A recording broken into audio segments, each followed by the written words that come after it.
Hi, I'm Steven. I used to be a real stand-up guy. I was a good father, a good Christian, and a great husband. And got to live in the American dream. Then one day, something wonderful happened. You might even call it a revelation. I'm gay! You're what? I'm gay. Yeah, gay, gay, gay, gay, gay. I wanted to get everything money could buy. Cash or charge? Oh, wow. So I had no choice. I became a con man. Oh, I can't believe I slipped on cooking oil. All right. I love you, Cyrus. Regardless of what co-host says. Well, this is awkward. Well, you guys can go in the other room and have a nice, sweaty love scene. Yeah, you do that. I don't know how to tell you this, Corey, but Leon and I have something special. Damn it, I knew it. What, like a Charlie Brown special? This story is getting better and better. Let me get my camera. Hold on. I ain't got nothing. Don't act like you don't know. All I keep hearing is wah, wah, wah. Yeah, but why do you hear that? You shouldn't talk while eating. No, actually, we're talking about I Love You, Phillip Morris, which is based off of a book, from what Based I'm hearing. on autobiography. It's not autobiographical, I'm sorry, but it's a biography that is reportedly true. Yeah, the book is called I Love You, Phillip Morris, A Story of Life, Love, and Prison.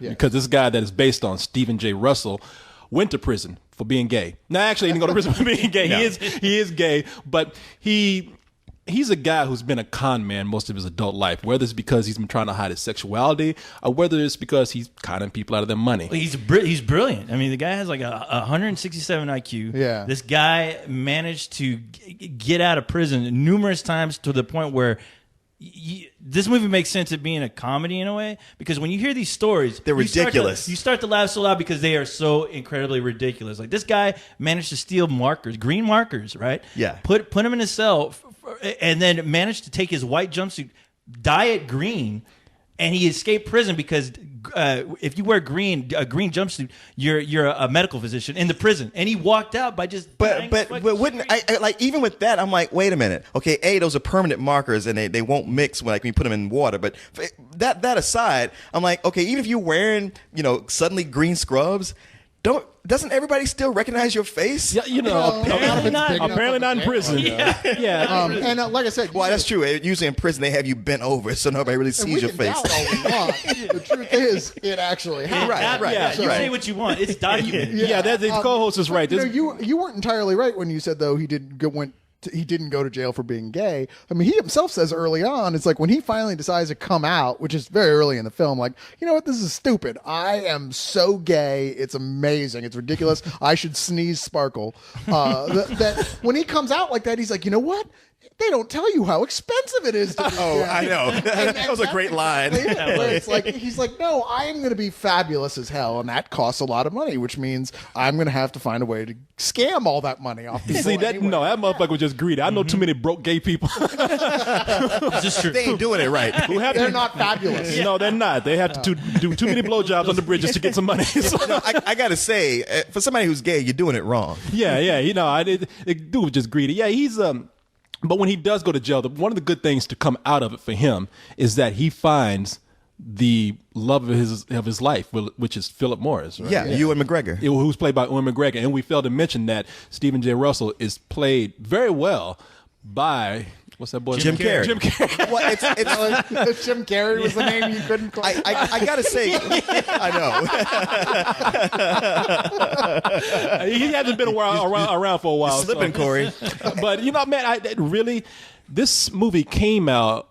Well, it didn't come out. It premiered at Sundance a couple of years ago, and I wish it probably came out sooner or got a little more attention out of that, because this is the movie. I think everybody talked about Jim Carrey trying to go off and do something dramatic, do something different. I think that this is probably the most daring thing that he has done. Well, it's a chance to do something that goes in between both worlds, where it's dramatic and it's funny. Because honestly, when it starts and he's a cop and being kind of Jim Carrey goofy, I was like, wait, I thought this movie was supposed to be good. This is like Me, Myself, and Irene 2. Right. What the hell? Yeah. I thought the same thing. Yeah. Because that's the thing that scares you about the movie is that, you when it starts, you're like, okay, this is going to be Jim Carrey doing his Jim Carrey role again. But that's... I guess what people mean by daring is that when he goes gay, he goes full on gay. I mean, That's why this is the perfect role for Jim Carrey, because it takes parts of what we're used to seeing from him, what we know he's good at doing Right. comedically, and mixes it with what we also know now he can do dramatically. I mean, it's that great thing where he takes advantage of your expectations of what he does Yes. normally and twists them and surprises you repeatedly. He does, and it's one of these stories that's, you know, usually with biopics or biopics, however you say it, you know, there's a certain route they go. It's like, okay, if you didn't have a drug problem and go to prison, we're not going to tell your story. But this, you don't know where it's going to go. I mean, unless you've read the book, you know about this guy. It surprises you all the time. It takes so many turns. So many turns, and even gets to a point where, man, I was fucking dying, just about to cry, and just flip the switch again. Yeah, no, it is.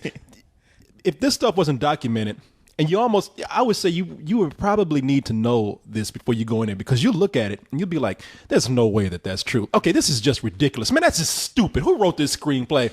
But apparently this guy he's one of those people who's so smart that he's able to pull off ridiculous shit and get away with it even more for a little so while. than what's even in the film. There was lots of, because he is much like in Catch Me If You Can, he is one of those guys who constantly pose as like professionals in various different careers in order to get the shit that he wanted. I mean, it's the gay Catch Me If You Can. It's totally what it is. Yeah. Except he spends a lot more of the movie in jail. Yeah, I was gonna say like that's Catch Me If You Can, and this is like Catch Me Because I Know You're Going to several times. and I'm going to keep fucking up. But that's It's a Shawshank repetition. It's one of those just like, I don't think you're very good at this. No, he's the Joker. This is the dude that Batman would capture. That's true. And he'd be the one to be like, damn, man, you again? Yes. And that's kind of the fun thing about this film is just this crazy character who just manages. He is that guy in prison who can snap his fingers and the doors come fucking flying open. He does what he promises, and that's what I loved about this film is that not only did Jim Carrey surprise me with teasing me at first, like, oh fuck Jim Carrey, and then I was like, okay, wow, this story and just this character is so fascinating that I'm glued to the screen. Even during the gay parts, I'm like, oh god, this is gross, but oh wow, that's kind of crazy. That's I'm like, I was really like, I was really just taken back by how incredibly chaotic and nutty this guy's life is, to where it made him incredibly fascinating. Well, I gotta say, like, as far as the gay parts, like once him and Ewan McGregor get together, I really believed in the love affair they had. It was like, you know what? That was something that really humanized that character. It was the hardest thing to sell for this film. I bet they were even nervous if they could sell that. The idea that, okay, this isn't a sex thing. These are two guys who are like, you know, head over heels, first sight in love with each other. And the film really has to sell you on that. Did you pay to have the Screecher beat up? Me? Don't bullshit me. Did you pay to have him beat up? You hate that guy. Just answer the question.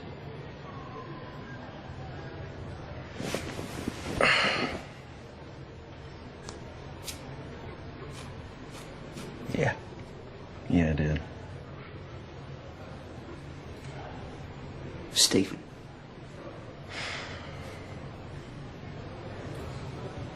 That is the most romantic thing that anyone ever did for me. And it totally does. No, I think it's this movie works for two reasons. I mean, because I kept going back and forth when I was watching it. I was like, "Oh no, this is a con film." Oh, but wait a minute, they keep going back to the love story, and it really is a beautiful love story, man. And it made me.